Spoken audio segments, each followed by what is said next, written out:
जब कंप्रेसर इस गैस को कंप्रेस करेगा तो इसका प्रेशर बढ़ने लगेगा, जिसकी वजह से टेम्परेचर भी बढ़ने लग जाएगा। और जब गैस कंप्रेसर से बाहर निकलेगी तो इसका टेम्परेचर होगा 80 डिग्री सेंटीग्रेड।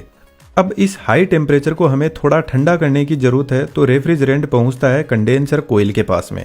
आज के टाइम में एसी के ऊपर 100% कॉपर कोयल लिखा रहता है, तो कंपनी इसी कोयल की बात कर रही होती है, क्योंकि कॉपर कोयल की हीट एक्सचेंज क्वालिटी बहुत शानदार होती है, तो ये गर्म और ठंडी बहुत जल्दी हो जाती है। इन इतनी लंबी कोयल से जब रेफ्रिजरेंट फ्लो करेगा तो ठंडा होने लगेगा, और इस कोयल से हीट को जल्दी बाहर निकालने के लिए एक फैन भी लगा रहता है। जब रेफ्रिजरेंट कोयल से बाहर निकलेगा तो इसका टेम्परेचर 50 डिग्री सेंटीग्रेड तक पहुंच जाएगा, लेकिन कंडेंसिंग कोयल के पास में जो गैस कंप्रेसर से मिल रही थी उसको यह लिक्विड में बदल देगा।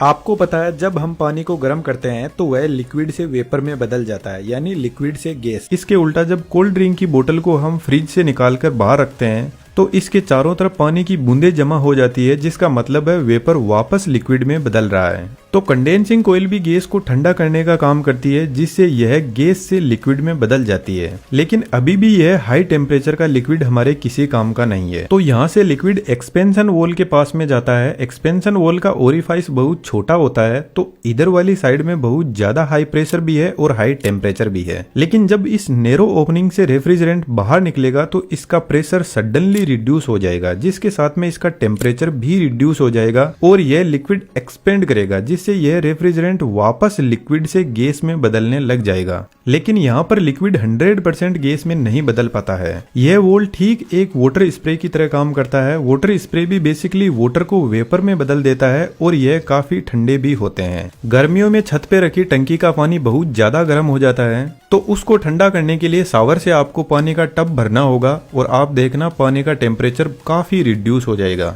अब यह एकदम ठंडा रेफ्रिजरेंट जाता है हमारे रूम में लगी हुई इवेपोरेटर कोयल के पास में। यह कोयल भी कॉपर की ही बनी होती है, जो हीट एक्सचेंज का काम करती है। अब यह कोयल रूम में कितनी हीट को एब्जॉर्ब करेगी इसको टन में मापा जाता है। 1 टन लगभग 3500 वोट हीट एक्सचेंज करता है, जबकि 1 टन का एसी 1000 वोट आवर की इलेक्ट्रिसिटी कंज्यूम करता है। जब ठंडा लिक्विड रेफ्रिजरेंट इस कोयल से फ्लो करेगा तो यहाँ पे लगा हुआ फैन इस ठंडक को पूरे रूम में फैला देगा।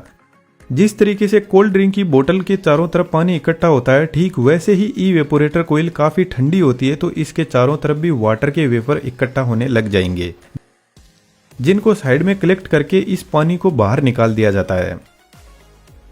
इसी फंडे को यूज में लेकर बारिश के मौसम में बहुत ज्यादा नमी हो जाती है तो एयर कंडीशनर रूम के अंदर की नमी को भी सोख कर बाहर निकाल देते हैं। और ऐसा हमारे साथ में भी होता है। जब हमारी स्किल का लेवल एकदम वीक होता है तो लाइफ हमें एकदम च्युइंगम की तरह चबाकर फेंक देती है। लेकिन 3D एनिमेशन की स्किल काफी पावरफुल है और आज के टाइम में काफी डिमांडिंग भी है। हमने एनिमेशन तो आपको डिटेल में सिखाया ही है, इसके अलावा डिफरेंट टाइप्स के जो अर्निंग के तरीके हैं उनको भी डिटेल से डिस्कस किया है। डिस्क्रिप्शन में डिटेल्स अवेलेबल है, आप जरूर से कोर्स को ज्वाइन कीजिएगा, आपको बहुत कुछ सीखने को मिलेगा। Now back to the point. अब यह कोयल रूम को तो ठंडा कर रही है, लेकिन रूम की जो गर्मी है उससे इसमें फ्लो हो रहा रेफ्रिजरेंट धीरे धीरे वापस गर्म होने लगता है। और अभी मैंने आपको बताया कि एक्सपेंशन वॉल लिक्विड रेफ्रिजरेंट को 100% वेपर में नहीं बदल पाता है, तो रूम के अंदर जो गर्मी है उससे रेफ्रिजरेंट वेपर में बदलने लग जाता है। लेकिन जब रूम ठंडा हो जाता है तो यह कोयल भी इस रेफ्रिजरेंट को पूरा वेपर में नहीं बदल पाती है।